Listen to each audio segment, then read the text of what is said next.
Il y a un réel regain d'attrait pour ces thérapies. C'est pas juste financier, c'est vraiment scientifique et ça marche. Ce qui fait qu'on remonte progressivement les lignes, on élargit les indications et voilà, cette augmentée exponentielle de notre activité, elle va continuer.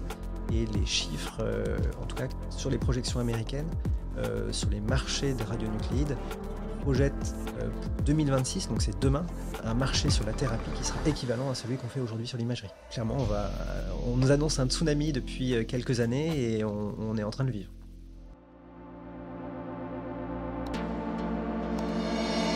Cet épisode a été réalisé avec le soutien d'Adacap.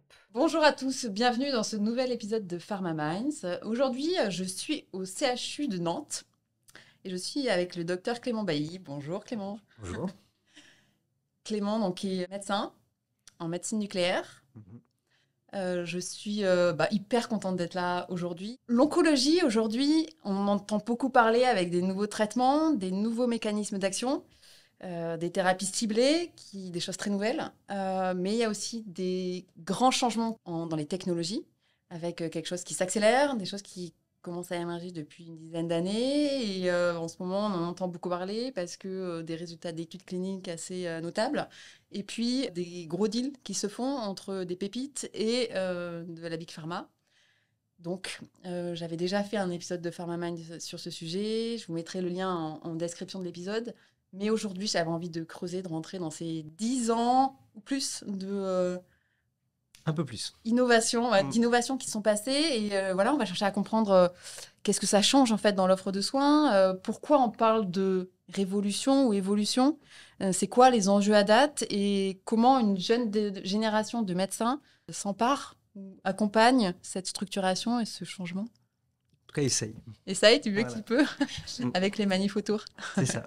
Allez, c'est parti. Bon, Clément, pour commencer, je te propose qu'on s'échauffe avec des questions rapides. Tu me réponds par le mot qui te semble le plus adapté.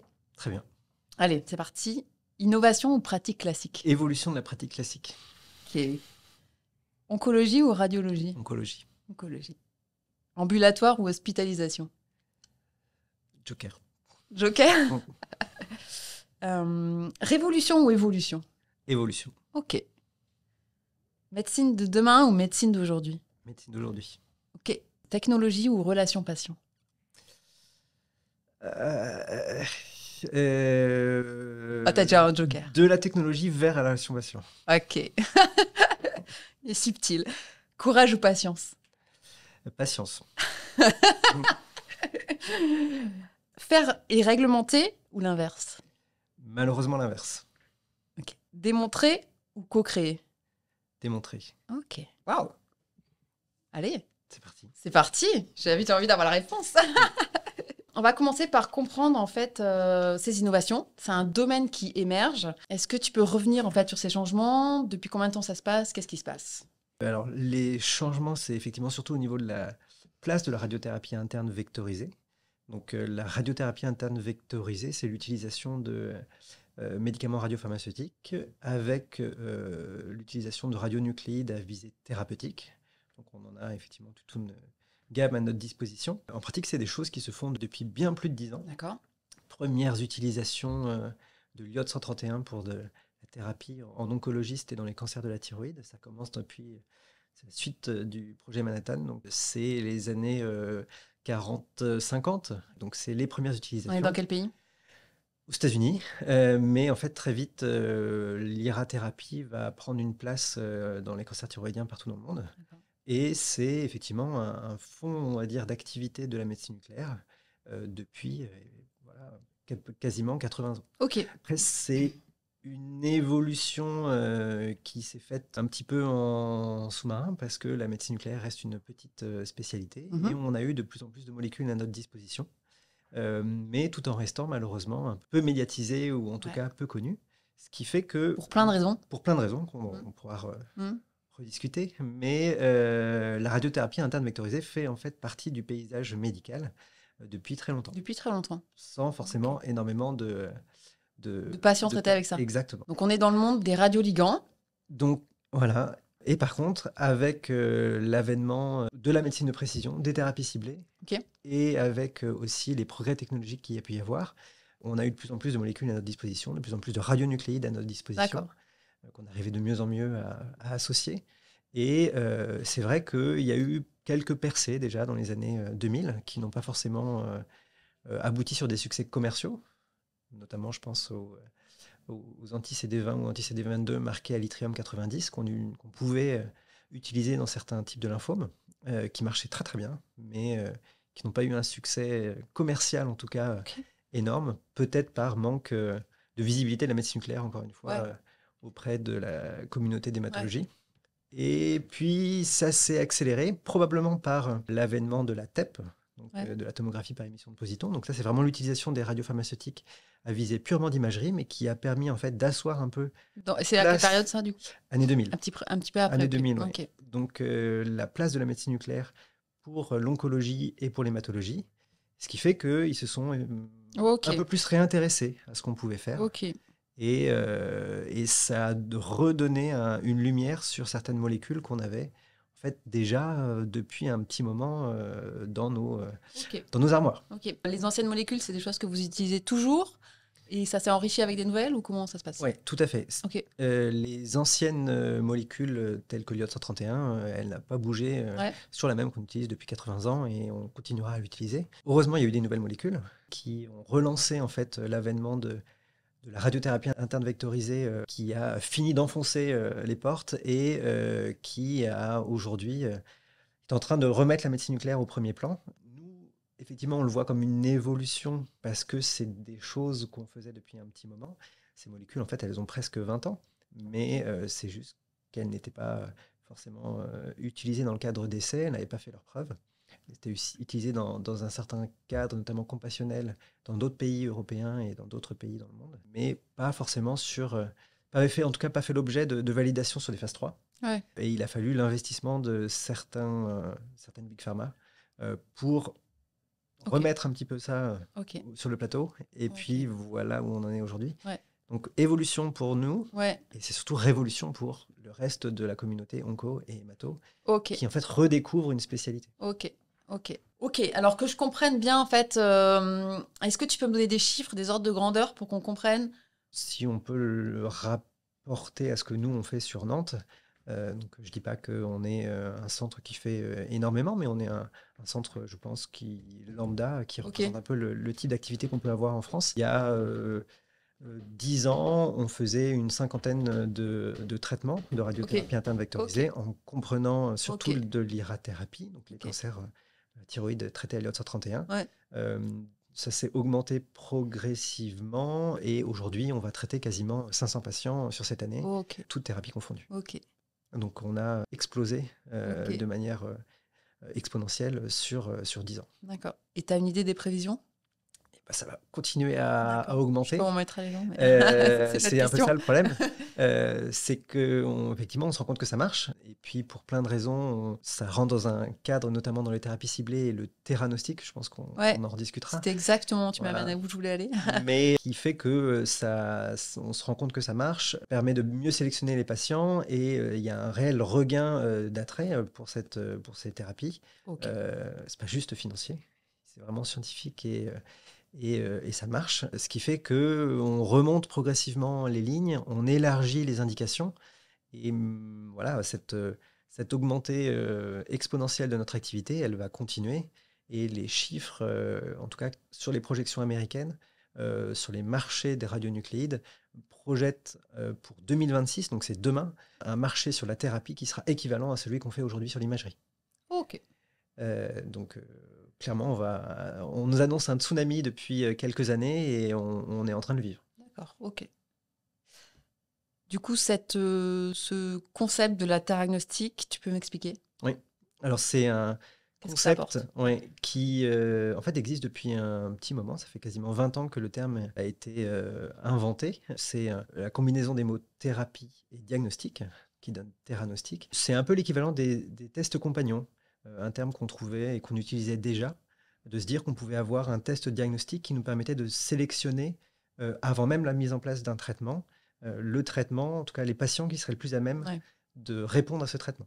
Donc, on a toujours un test D'accord. compagnon associé à une D'accord. thérapie. Donc, on Et le fait theranostic, que c'est ça. chez les gens où ça va marcher. On fait une imagerie qui nous permet de mieux sélectionner les patients chez qui le traitement va marcher. Ok. Et ça nous permet, avant même la mise en place du traitement, de se dire, voilà, a priori, ce patient-là, il y a une forte probabilité pour que ça marche, et à ce moment-là, on y va. Ou à l'inverse, malheureusement, ce n'est pas un patient qui serait potentiellement éligible, et ça nous permet vraiment de sélectionner les patients qui le peuvent. Après, on se rend compte sur les molécules qu'on a à notre disposition, qui arrivaient plutôt en fin de ligne aujourd'hui. On était sur des pathologies qui étaient potentiellement plurirésistantes, qui avaient malheureusement une grosse hétérogénéité. Plus on remonte dans les lignes, moins on a cette hétérogénéité, plus on s'affranchit de ça. Et donc, en fait, plus le theranostic permet au final de sélectionner de moins en moins de patients, entre guillemets, parce qu'on traite de plus en plus de patients. Et ce qui se revoit aussi dans nos chiffres d'activité, où au fur et à mesure qu'on remonte les lignes, on a de plus en plus de patients. Ok. Donc c'est un peu maintenant le deal de l'innovation. Il faut être excellent dans ce qu'on fait. On fait qui peut le plus, peut le moins, quoi. Exactement. Ok, d'accord. J'imagine que du coup ça se ressent aussi dans toute votre connaissance et ce que vous avez mis en place, quoi. Oui, alors après, il y a sur la thérapie en fait pas mal de choses qui avaient été mises en place. Alors pareil, je bénéficie moi en tout cas sur Nantes d'un écosystème qui était parfaitement adapté à ce type d'évolution. On y reviendra, mais c'est vrai que la médecine nucléaire a toujours été une spécialité apparentée à l'imagerie médicale, sur lequel il y avait un versant qui était mis plutôt sur l'imagerie, le diagnostic. Là, la thérapie qui était à la marge revient quasiment, je vous l'ai dit, presque à équivalent. Ce qui fait qu'il y a un changement de mentalité et de façon dont on appréhende le métier de médecin nucléaire, où aujourd'hui, c'est ce que je disais, on s'apparente même presque plus à des oncologues par moment qu'à des imageurs. Et en fait, c'est ça aussi. C'est-à-dire que on voit une réelle transformation du métier, on voit une réelle transformation des services. Certains étaient plus ou moins prêts pour ce changement, pour cette évolution. Certains l'ont vécu comme une révolution. Nous, à Nantes, c'était quelque chose de plus ou moins attendu. Ouais. Ok. Bon, on a bien compris du coup que en fait, vous couvrez des besoins pour l'instant que c'est des patients au stade avancé. Ça remonte et donc la place dans la stratégie thérapeutique, c'est...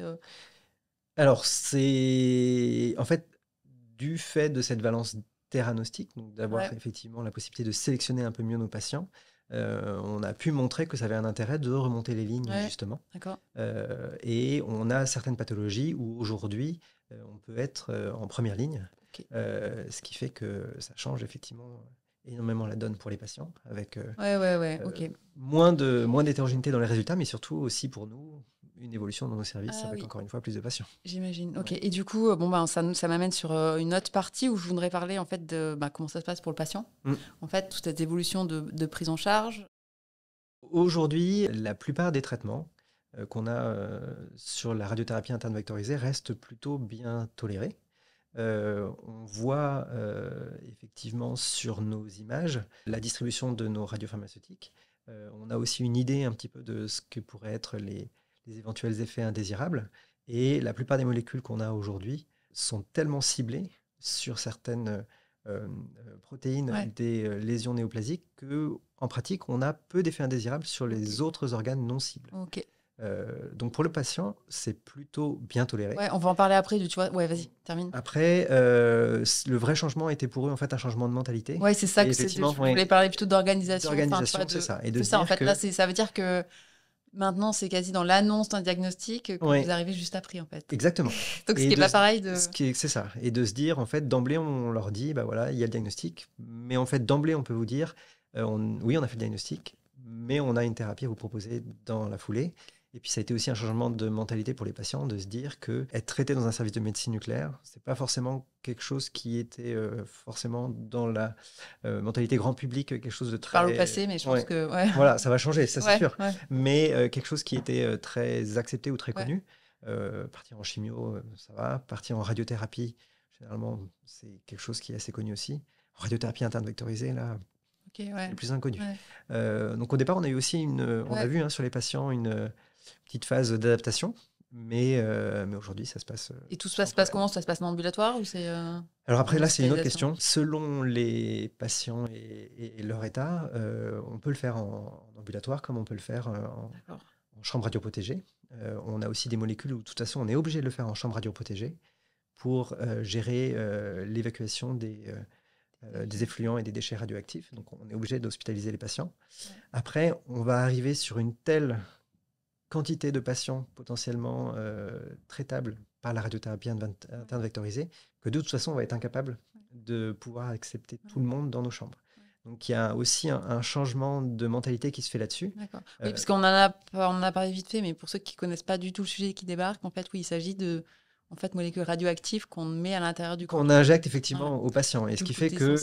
Exactement. Et un côté réglementaire qui est prédominant, vraiment très important en médecine nucléaire, puisque là où un médicament dépend principalement que de la NSM, nous, on a aussi tout le pendant administratif lié à la radioactivité. Et c'est eux qui nous imposent effectivement certaines mesures vous cumulez qui encadrent les traitements, alors que ce soit en protocole, mais également en routine. Et ce qui fait que là, on est obligé d'hospitaliser les patients pour des temps plus ou moins courts. Mais la plupart aujourd'hui nécessitent au moins une hospitalisation en HDJ, de l'ambulatoire, dans la mesure du possible. D'accord. Après, à voir ce que ça représentera pour la suite et en termes d'activité et ce que nos autorités de tutelle nous imposeront, entre guillemets. Ouais. On parle de ça, du coup, je pose la question tout de suite, faire un petit aparté, mais le traitement de ces déchets. Traitement de ces déchets. Déjà la production et le traitement de ces déchets. Les déchets radioactifs représentent en fait en grande majorité le surplus de radioactivité qui est injecté à nos patients et qui va être éliminé par les voies naturelles. Donc il y a une bonne partie qui est directement collectée dans des cuves qui sont accrochées à nos services, que ce soit dans les chambres d'ambulatoire ou dans les chambres radioprotégées sur une hospitalisation un peu plus longue. Il y a une partie qui reste dans nos cuves pendant un moment, sur de la décroissance classique, donc qui ne sortent pas du tout dans tout à l'égout, avant d'avoir atteint un certain seuil de radioactivité, en tout cas d'être devenu sur des seuils normaux. Pour les patients qui sont en ambulatoire, c'est un peu différent. Généralement, on leur donne des consignes sur la radioprotection vis-à-vis de leur entourage, mais aussi par rapport à leurs déchets radioactifs. Selon les traitements qu'on fait, en fait, nos patients sont des petites sources qui se baladent. Et on a aussi cette gestion-là. Ce qui est le côté un peu fascinant de ce qui se passe. Voilà, et aussi qui explique pourquoi, et ils ont tout à fait raison, mais les autorités qui régulent ce type d'activité mettent un point d'honneur à ce que ce soit effectivement bien cadré. Oui, parce que du coup aussi pour éviter d'effrayer. Voilà, c'est ça. En fait, c'est la radioactivité, ça veut dire qu'on charge une molécule, mais en fait, dans le temps, la radioactivité va se perdre rapidement. Oui, c'est-à-dire que... C'est pas éternel et c'est pas mortel. Pas du tout. Et c'est aussi pour ça, en fait, effectivement, les patients qui sont traités avec de la radiothérapie interne vectorisée, donc c'est des radionucléides qui émettent un certain rayonnement pour pouvoir détruire les cellules.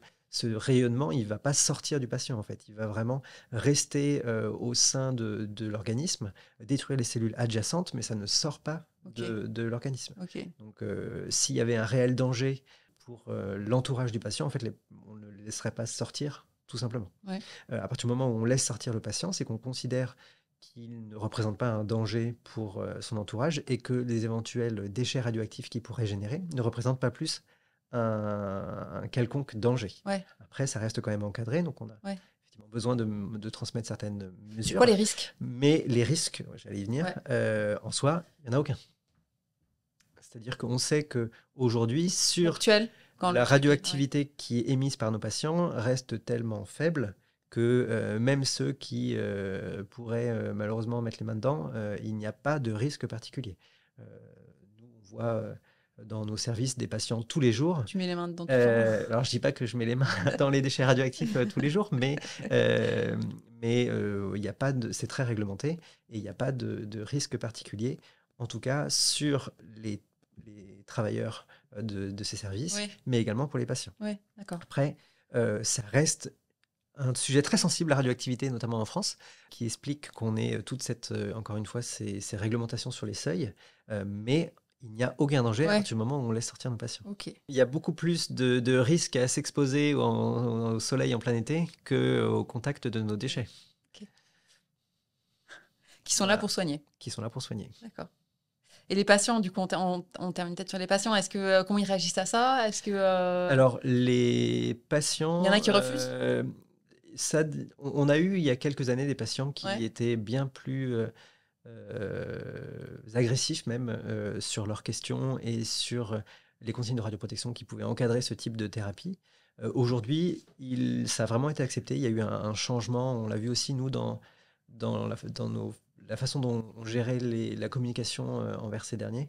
Et je dirais, sur les 10 dernières années, je ne sais pas trop ce qui a changé dans la communication grand public, mais en tout Peut-être cas, le succès peut-être, mais alors, est-ce des qu'ils en ont entendu parler de leur côté ou pas, je ne sais pas. Ouais. Mais en tout cas, on a Vous n'avez vu pas que de c'était réticence. beaucoup moins de réticence, beaucoup moins de stress. Après, ils sont quand même des questions, c'est normal, et il n'y a pas de souci là-dessus. Ok. Du coup, est-ce qu'il n'y a pas de surattente de leur côté aussi? Parce que c'est dans les deux sens, c'est de se dire, c'est miracle, comment on gère ça? Est-ce que vous remontez rapidement les lignes de traitement? Ça reste, c'est pour ça qu'on se rapproche de plus en plus de la gestion de l'oncologie. Ok. On est assez lucide sur la place que peut avoir et l'impact que peut avoir thérapeutique, en tout cas, de nos radiopharmaceutiques. On essaie d'être le plus honnête possible avec nos patients. Au même titre qu'un oncologue le serait, sur les attendus et les éventuelles réponses qu'on peut avoir. En gros, que ce n'est pas une solution miracle. On l'espère, ouais. Mais aujourd'hui, malheureusement, sur les patients qu'on traite, on est sur un peu des patients qui n'ont plus d'autres options thérapeutiques, ce qui fait que ces patients-là, on est très lucide dans les explications qu'on leur donne. Ok, ça dépend du stade de sévérité. Exactement. Et ce qui fait qu'aujourd'hui, alors pas sur l'irathérapie où on est tout à fait en amont, mais sur les nouvelles molécules, en tout cas sur les utilisations des molécules qui prennent énormément de place aujourd'hui, on reste chez des patients qui ont une maladie plutôt résistante, plutôt hétérogène. Et on leur dit, le premier objectif, c'est d'essayer éventuellement de casser la dynamique de progression, de stabiliser. Si on arrive à avoir une réponse, tant mieux. Mais en tout cas, sur les patients qu'on a actuellement, c'est... Bon, du coup, ce qui est hyper intéressant, c'est normalement, c'était des métiers un peu confinés à l'imagerie. Exactement. Comme ça, et il y a vraiment une évolution vers l'oncologie. D'accord. C'est un réel changement sur les nouvelles générations. C'est un métier qui se rattachait, encore une fois, vraiment à l'imagerie. À la radiologie. On avait même un Donc, projet... tu voyais quasi pas les patients, ça veut dire ça? Ça veut dire que tu voyais des images, tu voyais des clichés? Oui, peut-être moins qu'un clinicien. On voit toujours nos patients. Toucher moins. C'est ça. Mais il y a une transformation, c'est sûr, du métier de médecin nucléaire. Il y a quelques années, il y avait un projet éventuellement fusionner comme une surspécialité de la radiologie, où la médecine nucléaire aurait été, au même titre que la radiologie interventionnelle, une surspécialisation de la radiologie. Ça a très vite été abandonné, vu l'avènement de la thérapie, et on voit effectivement que le médecin nucléaire, au contraire, il est plutôt en train de se rapprocher aujourd'hui plus de l'oncologie, de la radiothérapie externe, et reste un petit peu entre les trois, et ce qui fait qu'il a toute sa place en tant que métier indépendant. Donc toi, en fait, quand tu as fait tes études, tu es sorti... Tu as changé ton métier après tes études, quoi, en fait. C'est ça. Après, Nantes a toujours eu une certaine valence autour de la thérapie, a toujours été très investi et a toujours conservé ce fond d'activité. Qui étaient en charge de ça, C'est ça. Et ce qui fait que quand je suis arrivé sur Nantes, oui, j'ai fait beaucoup d'imagerie, mais j'avais toujours une petite voix qui me disait « Attention, gardez un pied dans la thérapie, elle arrive. » C'est qui t'a éduqué comme ça? C'est notre maman.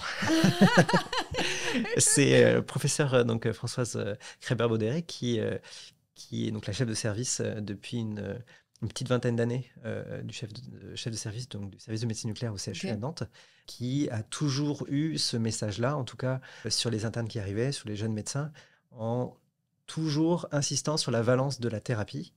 C'est vraiment aussi une des particularités de l'environnement nantais, alors qui avait commencé en fait avant Françoise, sous la direction de personnalités comme le professeur Jean-François Chattal, qui très rapidement se sont dit il y a toujours quelque chose à faire en thérapie, et qui depuis plus de 50 ans gardent cette idée dans un coin de la tête. Il y a eu énormément de développements qui ont été faits sur Nantes, avec tout un écosystème et un environnement sur des partenariats industriels et sur de la recherche qui est fait sur la thérapie. On a la chance d'avoir aujourd'hui un cyclotron qui est juste à côté de Nantes, le cyclotron Aronax, qui nous permet effectivement d'avoir aussi cette valence-là en recherche et éventuellement aussi en routine, d'avoir aussi la chance d'équipes dédiées à la recherche sur cet axe de thérapie, sur l'équipe INSERM au CRCI de Hénin, qui est aujourd'hui dirigée par le professeur Michel Chérel et également par Françoise,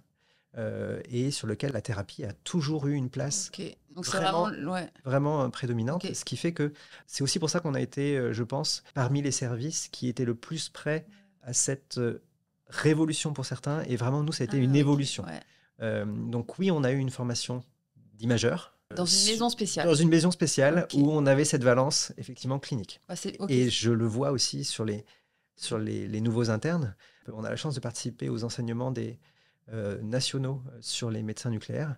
Et c'est vrai que les anciens internes, quand on discutait avec eux, ils avaient choisi médecin nucléaire pour faire de l'imagerie et ils voyaient la thérapie arriver, pas forcément d'un œil ravi.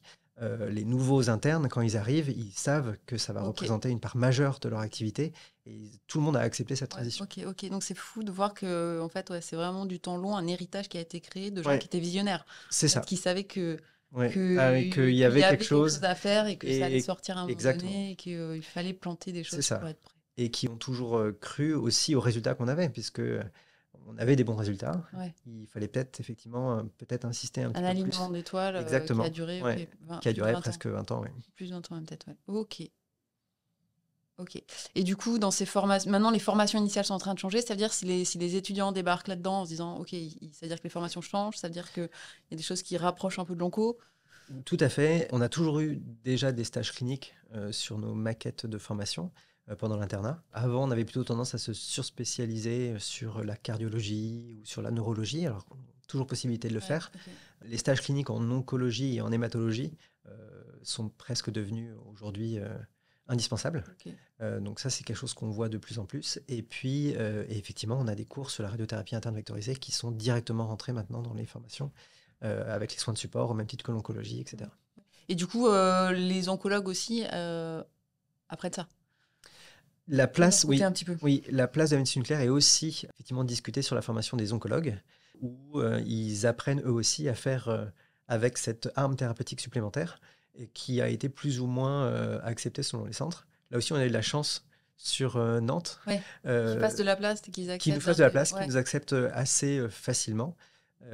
C'est aussi une des forces de Françoise qui, depuis le début, on va leur parler, a su s'entourer de médecins en leur disant allez en réunion de concertation pluridisciplinaire, allez voir les oncologues, allez voir les cliniciens, et effectivement de présenter ce qu'on pouvait faire à la fois sur le diagnostic, mais également sur la thérapie. Et ce qui fait qu'on a pu accompagner cette augmentation d'activité, en tout cas de propositions d'armes thérapeutiques assez facilement. Et en tout cas sur Nantes, la transition se fait plutôt dans le bon sens. Ok. Enfin, je me posais la question de comment vous vous êtes inspiré d'autres centres, mais pas forcément. Ouais, là, c'est peut-être vous qui êtes... Alors, je ne sais pas si on est... en tout cas, vous arrivez vous-même à faire évoluer les choses et il y avait un lead très fort. Exactement. Déjà, assez de travail entre vous. Exactement. Encore une fois, Françoise nous a toujours... Dès le début, elle nous avait toujours dit il faut y aller. Elle a su s'entourer effectivement de médecins qui partageaient ces mêmes valeurs, ces mêmes visions, que ce soit le professeur Caroline Baudemillin ou le docteur Catherine Ansker, qui partageaient aussi... ces mêmes approches avec effectivement la valence clinique qui gardait une place assez importante, et ça nous a semblé tout naturel en fait. C'est ce que je me demande cette transition. Il y a eu des personnes influentes qui t'ont en gros guidé, mais si tu es là aujourd'hui, c'est aussi pour essayer de comprendre le point de bascule de toi, une jeune génération qui est là et qui a compris des choses au début, mais est-ce qu'il y a un moment où tu t'es dit ah oui en fait c'est quelque chose qu'elle m'a éduqué, dont elle m'a expliqué. Il y a un moment où tu t'es dit, en fait, elle reste polie, mais elle n'est pas... c'est... pour être tout à fait honnête, je n'y avais jamais réfléchi vraiment. Et c'est en... Ça servira à moins quelque chose. Voilà, c'est ça. Et en discutant et en préparant effectivement ce podcast, je me suis rendu compte que... Mais oui, il y avait des petites graines qui avaient été effectivement plantées au fur et à mesure. Bien arrosées. Et voilà, c'est ça. Et en fait, ça nous a tous semblé naturel. Même si je pense que dans certains centres, ça ne l'était pas forcément. Et t'as des exemples? J'ai... Non. Sur d'autres centres, non? De toi ou des Non, autres. non, mais oui, après, en fait, à titre personnel, je me voyais pas forcément, je savais pas forcément ce que je voulais faire quand Ok. j'étais interne. Là, il y en a beaucoup qui vont Euh, comprendre ce que tu veux voilà, dire. j'ai fait en toute honnêteté un internat qui était plutôt tourné, un externat, pardon, désolé. Je savais pas trop ce que je voulais faire quand j'étais Ouais, avant, externe, ouais. avant le concours de l'internat, et j'ai fait un externat tourné autour de la chire. J'étais en région parisienne, le loyer, il se payait pas avec la paye d'externe, donc les aides opératoires étaient ce qui finançait le mieux le Ok, loyer. ok. Donc j'ai fait un externat full chirurgie quasiment, et ça me paraissait presque naturel de continuer. Et arrivé au concours de l'internat, j'ai eu un moment de mais en fait c'est pas du tout ce que je veux faire. Je savais que je voulais une spécialité plutôt médico-technique, sur Ouais, lequel effectivement on pouvait avoir autre chose que purement le côté médical. J'ai été passé en onco, j'avais beaucoup aimé. J'étais passé en imagerie, j'avais beaucoup apprécié également. Et puis voilà, je cherchais quelque chose un peu au carrefour de tout ça. J'ai eu la chance de pouvoir passer en médecine nucléaire très brièvement, de pouvoir discuter ok. avec les médecins en poste à l'époque, qui m'avaient plutôt convaincu. Mais au départ, sur l'aspect physiopathologie qui est prédominant sur la médecine nucléaire et sur l'aspect techno. Je suis arrivé à Nantes très heureux, Ouais. mais vraiment sur la partie médico-technique et imagerie. Et l'aspect thérapie, même si je l'aimais dans l'oncologie, c'était pas forcément quelque chose auquel j'avais pensé forcément. Ouais.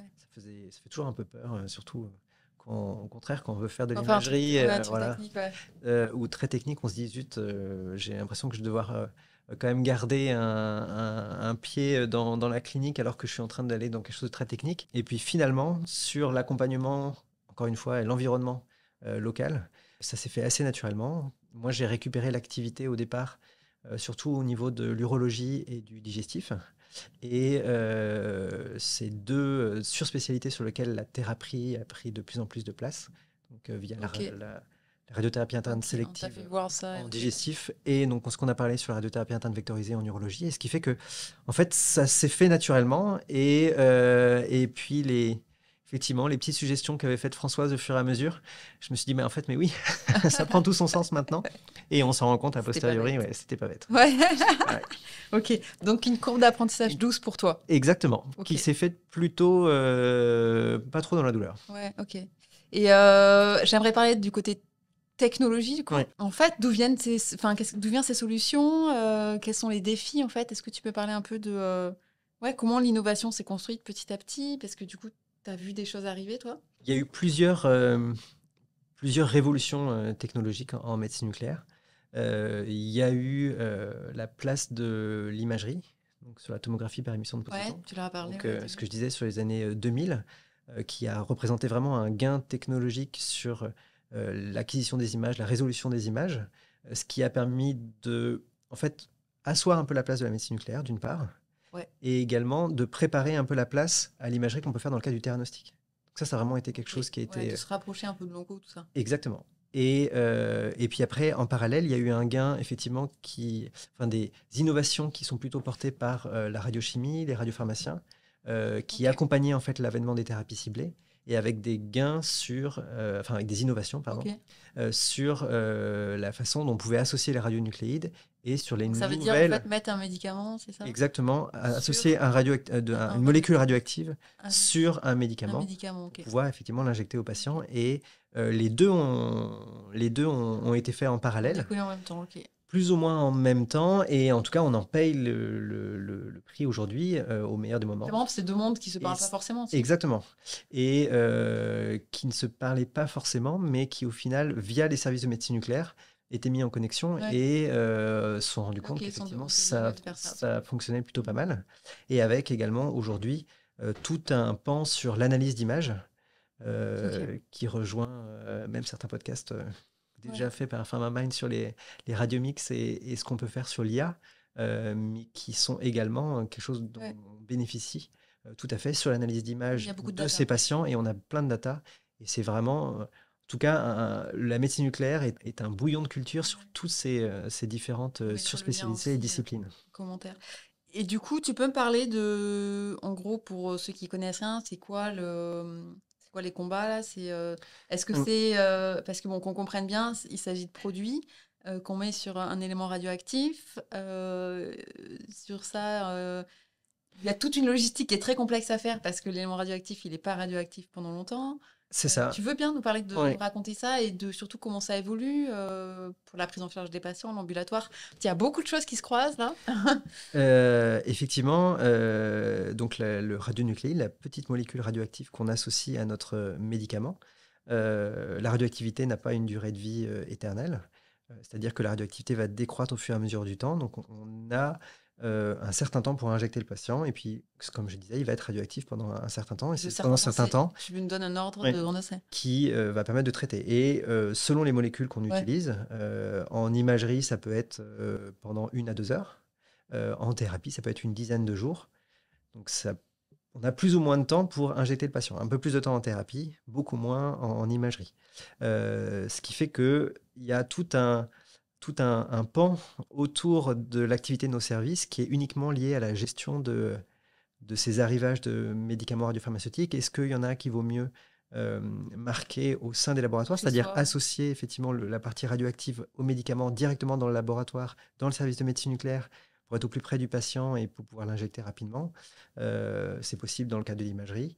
C'est un peu moins fait dans le cadre de la thérapie. Ou à l'inverse, est-ce qu'on doit faire venir une molécule de thérapie, mais d'où elle vient, où sont les usines de production? C'est tout un élément qu'il faut prendre en considération. Du coup, on choisit comment? C'est ceux qui sont faits localement, c'est lesquels? Et ceux qui viennent de loin? Alors, aujourd'hui, la plupart des molécules qu'on utilise en routine, sur la thérapie en tout cas, sont produites par des industriels et donc sont produites non pas localement, mais par des grosses usines de production. Donc il y en a quelques-unes en France, c'est ça? Il y en a, c'est en train de se développer en France, mais aujourd'hui, les principales qu'on utilise, nous, pour nos patients au quotidien, c'est Italie et Espagne. Donc ça veut dire que tous les jours, il y a des fourgons qui partent de l'Italie et l'Espagne et qui vont aller achalander les services de médecine nucléaire avec ces médicaments radiopharmaceutiques. Il faut qu'ils arrivent dans le bon temps pour pouvoir injecter nos patients avec la bonne activité qui nous intéresse. Et effectivement, c'est une logistique qui est énorme pour les industriels. Et nous, à plus petite mesure, pour Et ce que vous pouvez faire chez vous, c'est là où il y a un moindre risque ou que c'est plus facile à faire? Exactement, c'est ça. C'est-à-dire là où il y a potentiellement un petit peu moins de radioactivité, donc sur lequel on a plus de facilité à les manipuler. Et donc, c'est principalement sur l'imagerie, sur lequel on a la possibilité de faire directement sur certaines radiopharmaceutiques qu'on utilise en imagerie, un marquage sur place. Après, en thérapie, on en a quand même aussi. Et là, je rejoins ce que je disais tout à l'heure sur Aronax, le cyclotron, donc, qui est juste à côté. On a la chance aujourd'hui d'avoir un site de production de certaines molécules ADD thérapeutiques qui sont juste à côté. Ça, vous êtes chanceux. Et là, on est chanceux. Et là, on a la possibilité, notamment dans certains protocoles, d'être juste à côté du site de production. Et c'est vrai que pour nous, ça aide beaucoup. Donc, on comprend en fait qu'il y a ça chamboule beaucoup de choses. En fait. Exactement. Pas juste, Et puis, effectivement, ça veut dire que pour le patient, s'il nous dit j'avais prévu de venir tel jour, mais finalement je suis parti en vacances et je reviendrai que la semaine prochaine, on n'a pas toujours la possibilité de lui dire il oublie son rendez-vous. Non, ou s'il oublie son rendez-vous. Ça arrive un peu moins, heureusement. Non, mais c'est effectivement chaque décalage de cure est un peu compliqué à gérer parce que on prévoit des productions de radioactivité pour certaines journées. Et ça veut dire gérer également ça. Et c'est pas juste tant pis, la dose on l'utilisera demain. En fait non, la radioactivité va décroître au fur et à mesure du temps et on ne peut pas réutiliser les doses.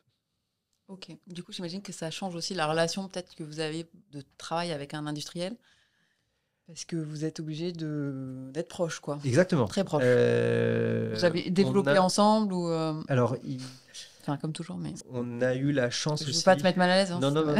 Mais le développement des différents traitements en radiothérapie interne vectorisée, c'est pas forcément fait toujours sans douleur. Il y a eu quelques problèmes notamment sur les usines de production. Ça a été un petit peu médiatisé sur le lutetium 177. Donc c'est pas toujours très simple pour les industriels. Nous, effectivement, du coup, c'était pas toujours très simple aussi dans les services parce qu'on avait des patients en attente, etc. Après, ils ont fait ce qu'ils C'est une pouvaient. innovation. Ouais, du C'est coup, une assez innovation. complexe à On mettre en savait place. Ouais. qu'il y aurait potentiellement quelques couacs au départ, mais ça nous a permis effectivement de travailler nos relations avec les industriels, quels qu'ils soient. On a Ouais. différents industriels qui travaillent aujourd'hui. C'est vrai que les commerciaux ont tendance à venir souvent, pas forcément pour nous vendre les molécules, parce que les molécules, on les a, mais c'est surtout pour travailler en fait sur tous ces aspects à côté de logistique, ou sur lequel en fait ils ont une valence énorme à jouer pour essayer de faciliter Ouais, ouais. ces approches. Ouais, ouais. Non, enfin, je pose des questions parce que c'est un pilier clé en fait là Mm. d'une interaction publique-privée qui est indispensable. C'est-à-dire que il faut que vous soyez très proches Oui, pour même innover ensemble, quitte à ce oui, que et alors ça, vous deveniez l'innovation est aussi peut-être plus libre, plus indépendant, parce que là exactement. vous êtes très dépendant, mais je pense qu'il y a une tendance aussi Alors, on est d'être capable de... très dépendant dans le cadre de la routine. Après, l'innovation fait qu'on arrive aussi à rentrer en Ouais, discussion avec eux. Alors, je prends par exemple sur des protocoles qu'on peut faire sur de l'alpha-thérapie. Donc, c'est un certain type de molécules radioactives. Il y a peu de protocoles aujourd'hui en France. On en a quelques-uns, par exemple, sur Aronax et sur Nantes. Et il se trouve que sur ces productions de radiopharmaceutiques en alpha-thérapie, c'est souvent une production qui est faite locale dans le cas du protocole. Sauf que dans le cadre de la recherche et dans le cadre du protocole, souvent associé à un partenaire industriel, on nous demande effectivement une réglementation et une qualité qui est quasiment celle de ouais, l'industriel, ouais. alors qu'elle est gérée par un centre D'accord. Ouais, local ouais, bah non, avec ouais. ses Non, mais c'est équipements ce qui rend la locaux, chose très etc. complexe, ouais. Et ce qui fait que Mm. c'est très complexe, Mm. et ce qui explique aussi qu'on est obligé effectivement Ouais. d'avoir ces discussions avec eux. Et également là-dessus, avec Chacun les son instances métier, réglementaires, mais chacun son vos métier, métiers mais on sont est très... obligé de se Voilà, non, mais mettre, enfin, on est obligé d'en je discuter. dis pas que c'est mal, je dis que c'est Mm. bien. Ouais, mais c'est, Mais je voilà. trouve que c'est un exemple parfait où on se dit, en fait, bon, je caricature, mais c'est deux mondes qui n'ont pas trop envie de se parler. Oui, Mais là, en fait, la force là des on est choses obligé. fait que, en fait, il faut même se tenir la main, quoi. C'est ça. Et là où je le vois quand j'étais passé en oncologie, où effectivement les commerciaux qui venaient proposer, ou les visiteurs médicaux qui proposaient effectivement des éventuelles molécules ou autres, c'était pas toujours très simple de discuter avec eux. Sur la radiothérapie interne vectorisée, en fait, ils savent que les données, on les a, et encore une fois, c'est vraiment de l'accompagnement, et il n'y a pas du tout d'animosité ou de Ouais, ouais. conflit. C'est vraiment en parfaite interaction et Ouais, en ouais. parfaite Ouais, ouais. transparence. Bah, c'est comme ça qu'une innovation peut se faire, C'est ça. en fait. Ok. Ok, donc pour toi, c'est quand même. Est-ce que c'est crucial de garantir cet accès aux patients de manière équitable? Oui. Après, à l'échelle du Question territoire, rhétorique, mais ouais, ouais. c'est plus compliqué Mm. pour des questions réglementaires, pour des questions aussi d'équipement. Tous les centres hospitaliers, tous les services de médecine nucléaire n'ont pas forcément les accréditations Ouais. pour pouvoir, et les habilitations pour pouvoir faire de la thérapie. Donc, j'ai envie de dire oui.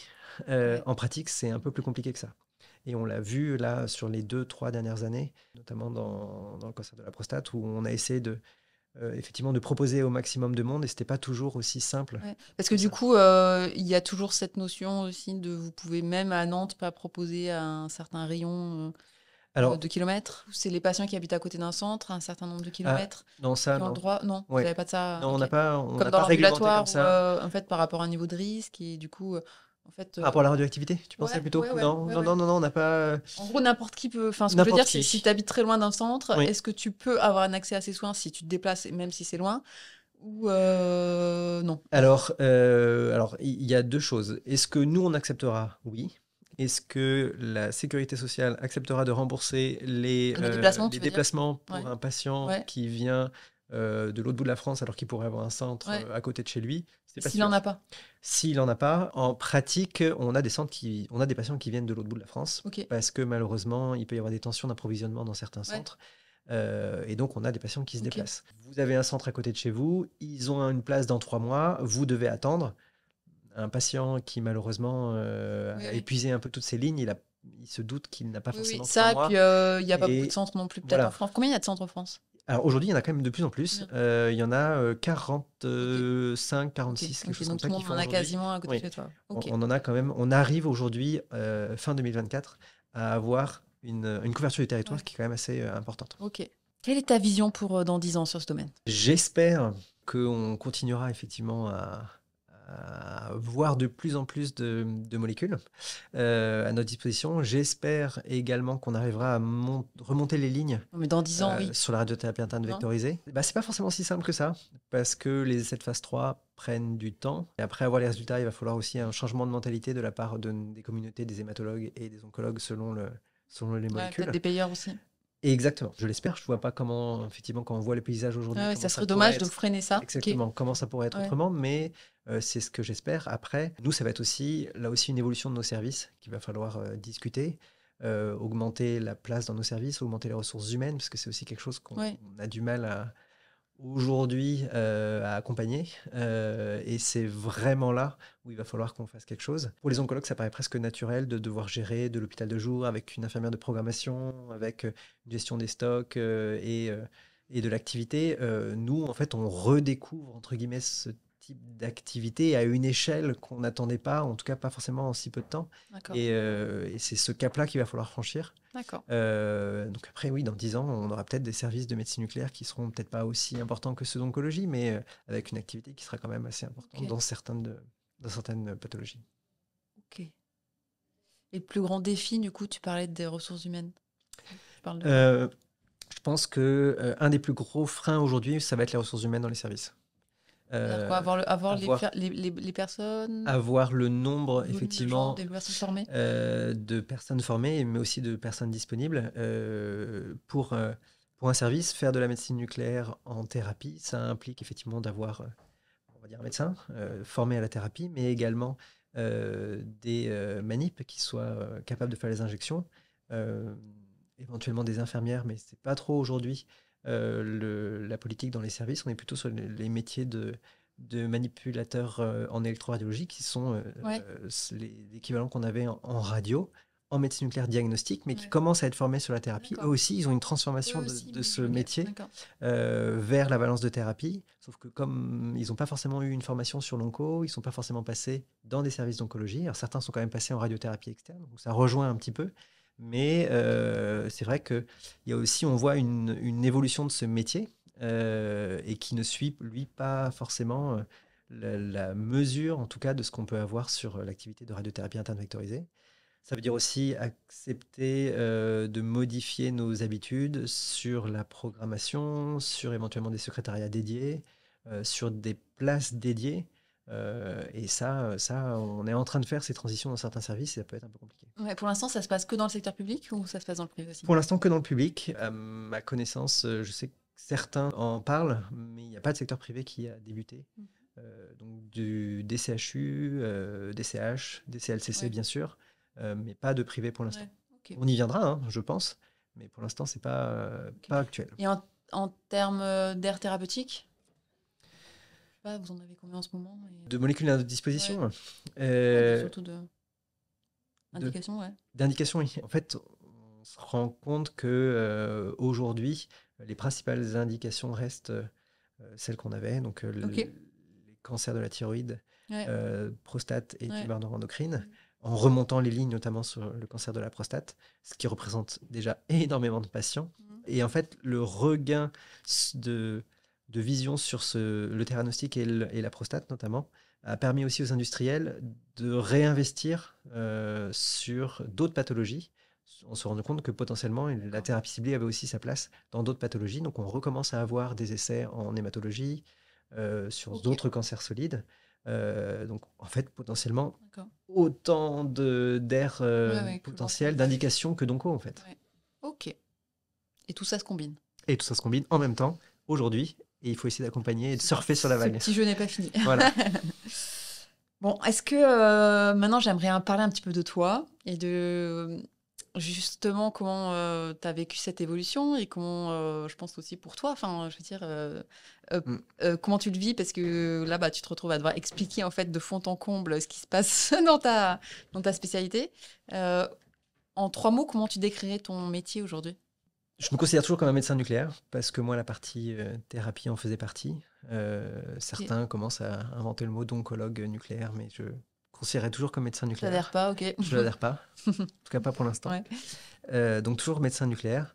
Après, c'est vrai que cette évolution a pris de la place. On l'a accompagnée au mieux. Elle a pris beaucoup de place d'un point de vue, ne serait-ce que Donc, tu es d'abord personnel et médecin nucléaire. familial. tout ça, ouais. Voilà. Oui, d'abord médecin nucléaire, avant tout. Pourquoi tu dis que ça a pris de la place, l'onco, d'un point Parce, de vue personnel, même familial?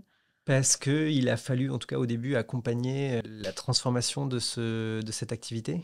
Et on a très vite, en fait, été mis sur tous les fronts, c'est-à-dire qu'on gérait à la fois la programmation des examens, la programmation des hospitalisations, la gestion du suivi, ce que je disais, ce qui est aujourd'hui peut-être en oncologie classiquement géré par l'infirmière de programmation, par les infirmières sur les consultations d'annonce, etc. On s'est retrouvé avec toutes les casquettes et avec un nombre de patients de plus en plus important, même si la transition vers la thérapie s'est faite d'un point de vue en tout cas scientifique et intellectuel, une charge émotionnelle forte. Tranquillement, voilà, d'un point de vue émotionnel et même en termes d'emploi du temps, ça a représenté vraiment beaucoup d'investissements. D'accord, donc le côté humain, c'est ça que tu veux dire? Exactement. Le côté, dans ton quotidien, ok. Et ça c'était peut-être le plus compliqué à gérer. On retrouve aussi un équilibre maintenant dans l'équipe parce qu'on s'est aussi conforté avec l'arrivée de jeunes médecins qui ont pris aussi le pli et aujourd'hui on est plus fort. Mais c'est vrai qu'au début ça a été une petite phase de transition et en troisième, à prendre. Donc, médecin nucléaire. Médecin nucléaire. Et après, là, c'est la balance sur Nantes, mais la recherche est quand même... Ton métier, le fait de dire qu'à Nantes, il est chauvin. Non, mais vraiment, il y a Nantes, un aspect recherche. Un aspect, oui. Un aspect recherche qui est prédominant aussi et qui fait qu'en tout cas, on a toujours quelque chose à faire, toujours quelque chose de nouveau. Et qui m'a fait aimer aussi ce métier et qui m'a fait aussi aimer l'environnement nantais, vraiment. C'est quelque chose que, encore une fois, que Françoise a toujours poussé. Elle nous a toujours dit qu'on soit sur des valences hospitalières ou universitaires, d'essayer de garder un petit peu cette fibre de recherche, que ce soit préclinique ou clinique. Et moi, je pense que c'est quelque chose qui m'a fait accrocher d'emblée et qui m'a aussi conforté dans mes choix, même quand justement ça prenait beaucoup de place sur la thérapie, et de me dire oui, mais en fait, il y a toujours plein de choses à voir, toujours de choses nouvelles. On est en train de vivre une évolution de notre métier, une évolution de la place de l'oncologie et de la médecine nucléaire en oncologie. C'est quand même hyper enrichissant de pouvoir la vivre et surtout dans une équipe qui l'a fait en fait, c'est ça. Donc là-dessus, Et donc, la recherche toujours un peu. Ouais, ok, la recherche, ok, à Nantes. Est-ce qu'il y a un moment où tu t'es dit ça, c'est vraiment mon truc? Tu te rappelles de... Le moment où c'est le déclic? Ouais, c'est quand je suis arrivé, je me destinais pas forcément à une carrière universitaire. Et puis Françoise m'a poussé un petit peu sur faire un master 2, une thèse de sciences, alors que ça me paraissait effectivement plutôt déconnecté et un petit peu annexe. Je me suis rendu compte de tous les liens qu'il pouvait y avoir entre les deux aspects. Et c'est vraiment le moment où j'ai fait ok, encore une autre graine qu'elle avait plantée et que je vois maintenant. Et ça a vraiment été le déclic en disant, c'est sûr. Ok. Et des moments où tu as douté que ça fonctionne? Que ça fonctionne, jamais. Que je sois capable de suivre le rythme. Tous les jours. Tous les jours.